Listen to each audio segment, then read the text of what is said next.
But on that note, Mm. we were talking about a younger couple that was looking to buy a business.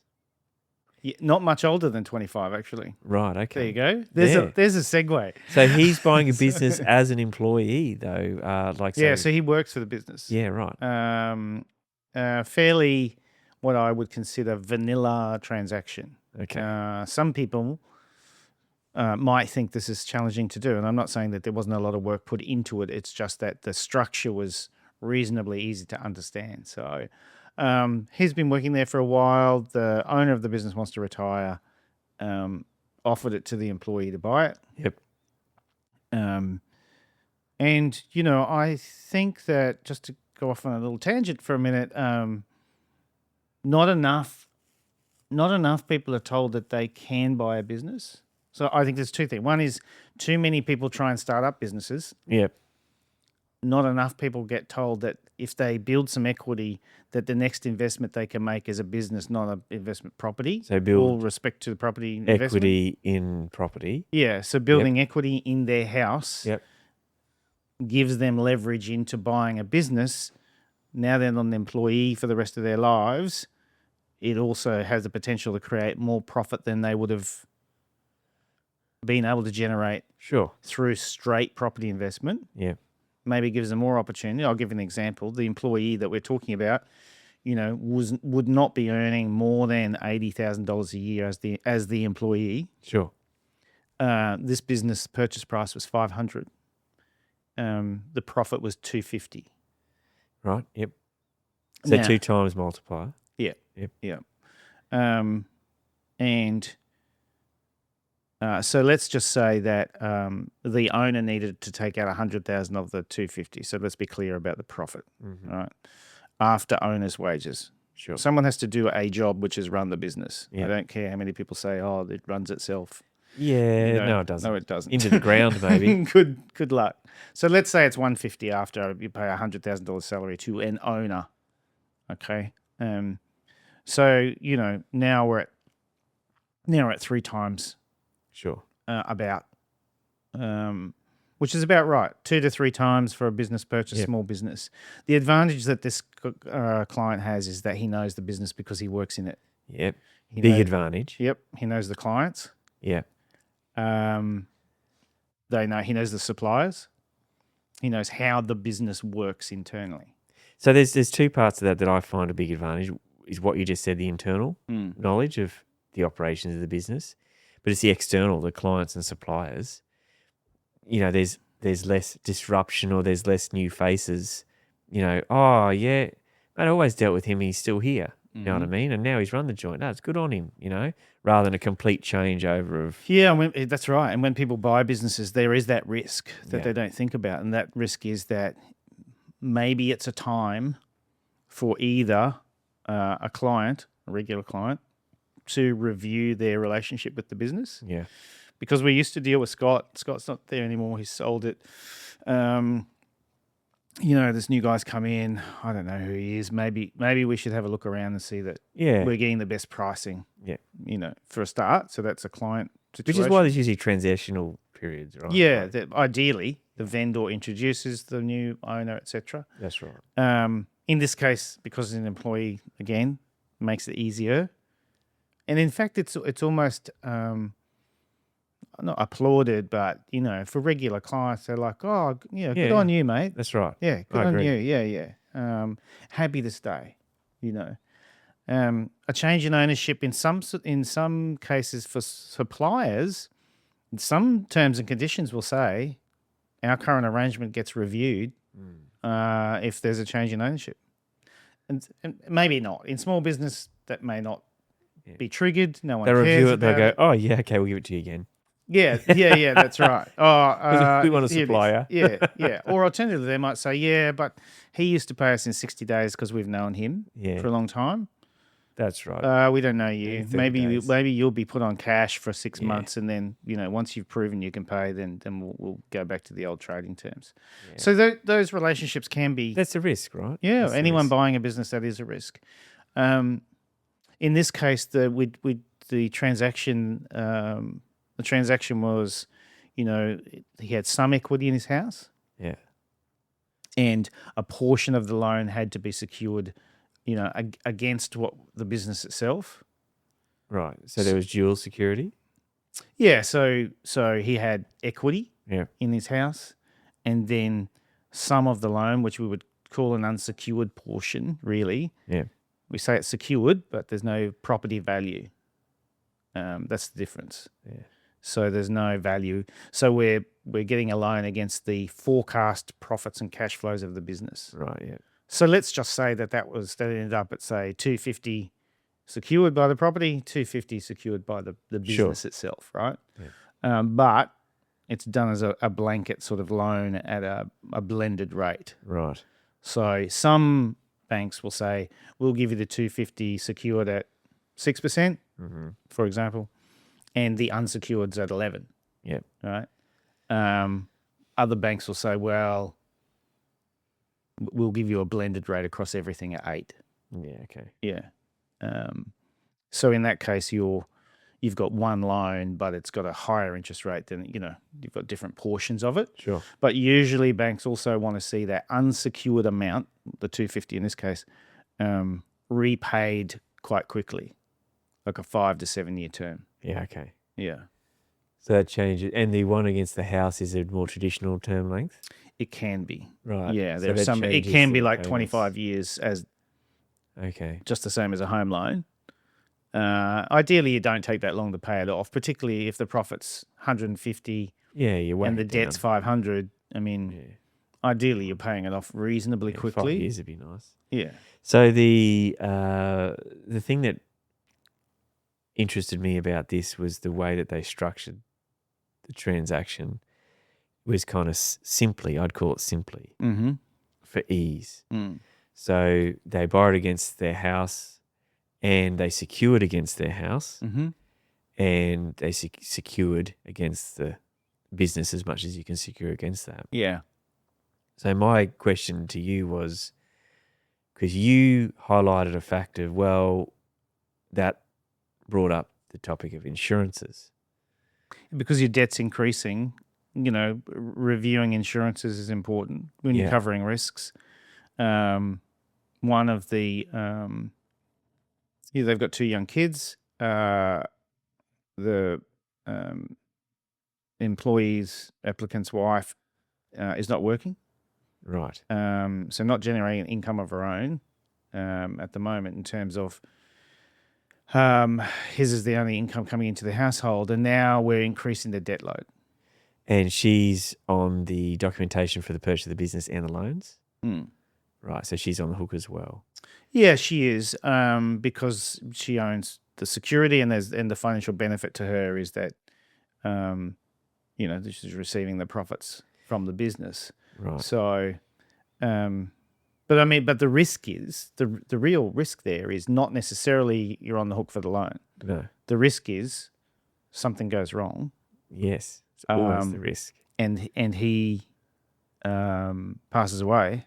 Yeah. And then she is left with a business she can't run. That's the risk. And a debt. And a debt for the business against the house. And so what are you going to do? You're going to sell the business? Well, someone's probably not going to. Let's say they come along and they're nice and they say, "Oh, it's a bad situation. I'm going to take this off your hands for the same price you paid for it." Yeah. Okay. Now you've still got a home loan debt and no income. That's right. So a pertinent question is, do you have insurance? And the answer in this case was no. And I'm not talking about new insurance. I'm talking about no insurance. Right. And often we'll hear from clients, "Oh, well, it's in my super." Yeah. Okay. How much? I don't know. It's somewhere on my super. Oh, what's the triggers for it? What if it's not death? What if it's disablement? TPD or something, yeah. Yeah. What if you can't do this work, which, by the way, is manual work? Right. That's a problem. Mm-hmm. Yeah. Yeah, especially with 2 young kids. I mean, in any case. But anytime we're looking at debt load increases, we have to look at those risk factors, right? Yeah, I agree. And the other thing that I wanted to discuss was the potential different ways they could have structured it. So they did a simple version where they both they both refinanced the house, pulled money out, used that as the 50% deposit on the business, got the business loan, etc. Is there another way that we could look at structuring it, I was wondering, to perhaps, because I'm assuming that was all one bank, right? Yep. So if we involve two banks, we start to separate the securities. So that situation is more aligned to an existing business that wants to borrow money. Right. And the reason is because, let's take this situation. My income is limited as an employee, and as a result, I can only afford a certain amount of debt. Their home loan was the extent of the total debt they could afford using that income. Right. Now, the situation that you are probably talking about is, can I take the house over to Bank A and borrow more money against that and then take that cash and put it towards the business? Exactly. Yeah. But because of their current income, we could only borrow more money if we took into consideration the new income from the business. Right. So in that case, the bank that's giving them the loan for the business is saying, well, we want all of the security. And if we took it to Bank A and said, hey, we just want 300 and then we're going to go over there and borrow, they might be like, well, no, why are we doing that? Yeah.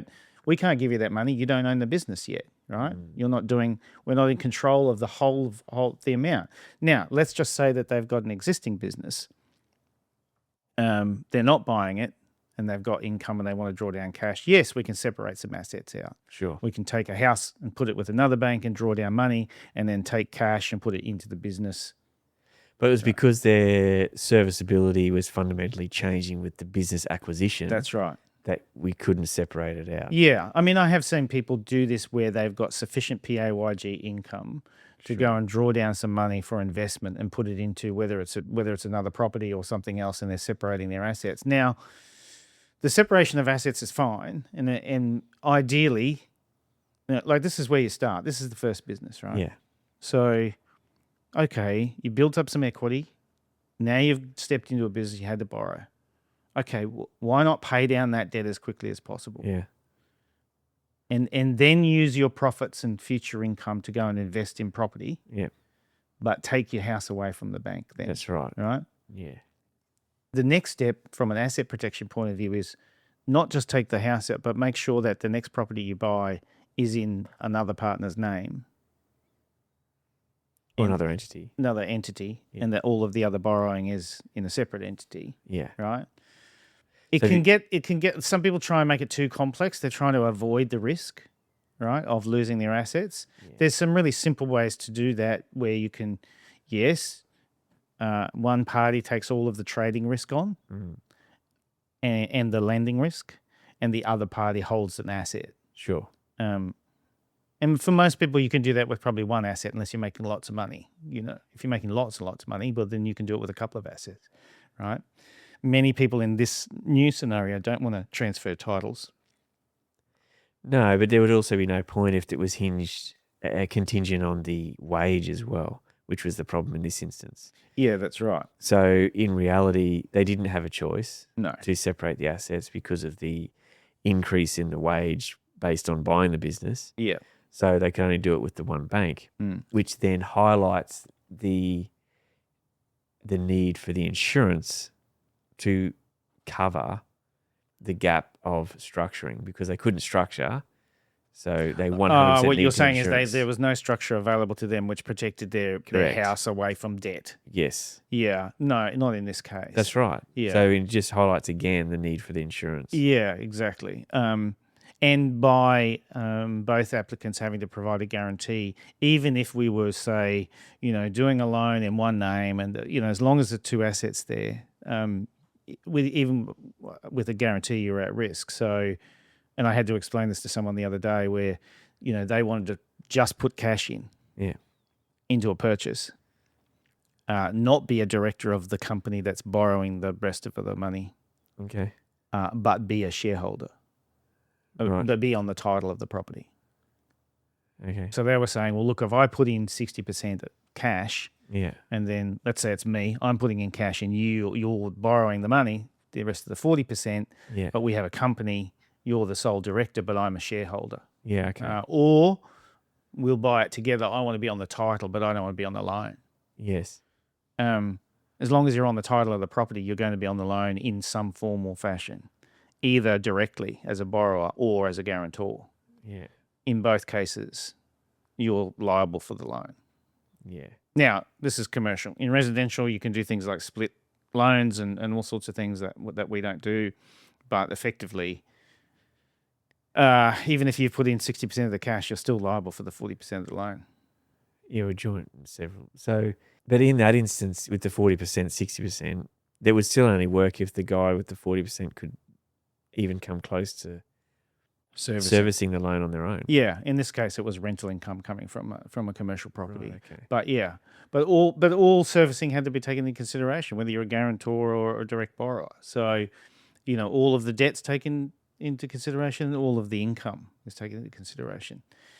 Where you can start structuring is, probably the next 2 steps or 1 step after where these people are with their business. Yeah. They make enough money to pay all their debt down. They get rid of their home loan. Yeah. And then we say, well, this is our safe asset. Yes. Right? We're going to put this one aside. Yeah, don't touch. In your name Yeah. only. And from now on, when we trade and borrow money, we're going to do it in my name with my company, etc., right. And take the risk in that entity. That's exactly right. Yeah. So they're on their way to that, but they can't do that yet. Not yet, but they've taken a big step forward by buying a business. It's exciting for them. Yeah, and it makes great profit. So it's not $1 million a year, but okay, it's certainly enough to pay down their debt over a few years. Yeah, and they're only young. Yeah. So they've got. Do you remember that? No. I look like I remember anything. Do you remember when you were young, Todd?